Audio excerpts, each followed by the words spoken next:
पूरी सुरक्षा और एहतियात के साथ। इटली की कॉफी का स्वाद अब सागर में, वो भी फास्ट फूड, चटपटी चाट, शेक, जूस और आइसक्रीम के साथ। कॉफियानो द इटालियन कॉफी शॉप, पता अप्सरा कॉम्प्लेक्स, परकोटा तिराहा, सागर, मध्य प्रदेश। मध्य प्रदेश में 28 सीटों पर होने वाले उपचुनाव के लिए राजनेता अब कितनी भी भीड़ जुटा सकते हैं। भारत सरकार के गृह मंत्रालय ने इसके लिए नई गाइडलाइन जारी कर दी है, जो चुनाव वाले इलाकों के लिए जारी की गई है, जहां पर अभी उपचुनाव होने वाले हैं। मध्य प्रदेश के गृह मंत्री नरोत्तम मिश्रा ने बताया कि अब 100 से ज्यादा लोग सभाओं में शामिल हो सकते हैं। इसके लिए नई गाइडलाइन जारी कर दी है, जिसके मुताबिक कोरोना के नियमों का पालन करना होगा। पूर्व मुख्यमंत्री कमलनाथ के अनूपपुर दौरे, अनूपपुर कोतमा मार्ग पर भाजपा चुनाव कार्यालय के सामने भाजपा युवा मोर्चा कार्यकर्ताओं ने कमलनाथ के काफिले को काले झंडे दिखाकर जमकर नारेबाजी की।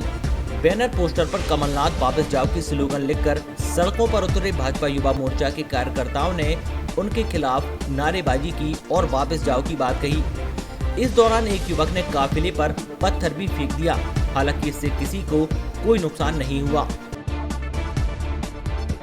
पूर्व मुख्यमंत्री कमलनाथ के काफिले पर पथराव के बाद कांग्रेस बचाव में उतरी है और जेड कैटेगरी सुरक्षा की मांग की गई है। वहीं भाजपा ने पथराव करने वाले को युवा मोर्चा के सदस्य बताने से इनकार कर दिया है। इसे कांग्रेस का प्रायोजित होने का आरोप भी लगाया।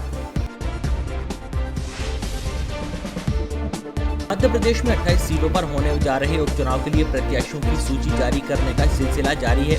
बहुजन समाज पार्टी ने अपने प्रत्याशियों की तीसरी सूची जारी कर दी है। बुधवार को 9 नामों की भी घोषणा कर दी गई है। इससे पहले 18 नामों की घोषणा के साथ ही बसपा सभी प्रत्याशियों की सूची जारी कर चुकी है। सांवेर की तरफ जा रही एक कार में चेकिंग के दौरान करीब 51 लाख रुपए नकद मिलने से हड़कंप मच गया। उपचुनाव से पहले इतनी बड़ी रकम मिलने से राजनीति में भी उफान आ गया। कांग्रेस ने भाजपा पर आरोप लगाए हैं तो भाजपा ने भी पलटवार किए। घटना के बाद इनकम टैक्स विभाग के बड़े अधिकारी भी पहुंचे थे। मध्य प्रदेश में 28 सीटों पर होने वाले उपचुनाव को लेकर चुनावी रंग चढ़ रहा है। नेताओं के धुआंधार दौर भी जारी है। बुधवार को ग्वालियर चंबल संभाग के भिंड जिले में चुनाव प्रचार के लिए पहुंचे केंद्रीय मंत्री भी सड़क से गुजर रहे थे। तभी उन्होंने सड़क किनारे चाट के ठेले पर पहुंचकर अपने समर्थकों के साथ पानी पूरी खाई। भिंड के गोहद चौराहे पर केंद्रीय मंत्री तोमर को अपने समर्थकों के साथ पानी पूरी खाते देखकर लोग कुछ देर ठिठक गए। जबलपुर शहर के सिविल लाइन थाना क्षेत्र स्थित बजरंग कॉलोनी के एक मकान में दिन दहाड़े एक घर में सेटअप बॉक्स लगाने के नाम पर घुसे सनकी युवकों ने एक 3 साल की बच्ची से दुष्कर्म किया। बच्ची की रोने की आवाज सुनकर किचन में काम कर रही उसकी मां कमरे की ओर दौड़ी, तब तक आरोपी भाग निकले। इस घटना को लेकर क्षेत्र में हड़कंप मच गया। सूचना मिलने पर एसपी सिद्धार्थ बहुगुणा मौके पर पहुंचे और आरोपियों की पतासाजी के निर्देश दिए। मध्य प्रदेश में एक ऐसा मामला सामने आया है जिसे सुनकर आप हैरान हो जाएंगे। मामला कटनी का है, जहां 2 पुलिस कर्मियों को पुलिस ने ही अवैध शराब की तस्करी करते हुए रंगे हाथों धर दबोचा है। पकड़े गए दोनों पुलिसकर्मी आरक्षक हैं और जबलपुर में पदस्थ हैं। दोनों पुलिसकर्मी वर्दी का रौब दिखाते हुए अपने एक साथी के साथ ऑल्टो कार से शराब की तस्करी कर रहे थे। मुखबिर की सूचना पर पुलिस ने जब इन्हें पकड़कर कार की तलाशी ली तो उसमें से 18 पेटी अवैध शराब जब्त हुई है।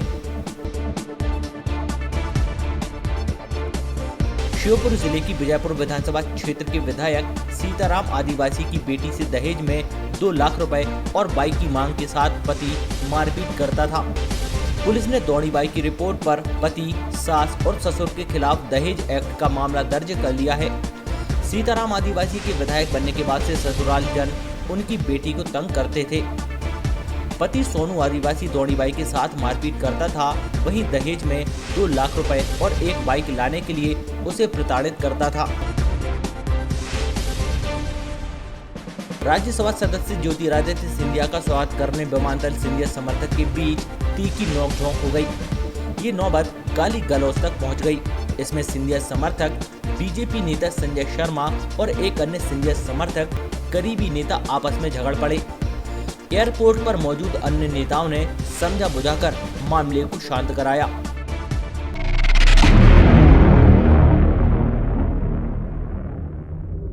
पूरी सुरक्षा और एहतियात के साथ इटली की कॉफी का स्वाद अब सागर में, वो भी फास्ट फूड, चटपटी चाट, शेक, जूस और आइसक्रीम के साथ। कॉफियानो द इटालियन कॉफी शॉप, पता अप्सरा कॉम्प्लेक्स, परकोटा तिराहा, सागर, मध्य प्रदेश।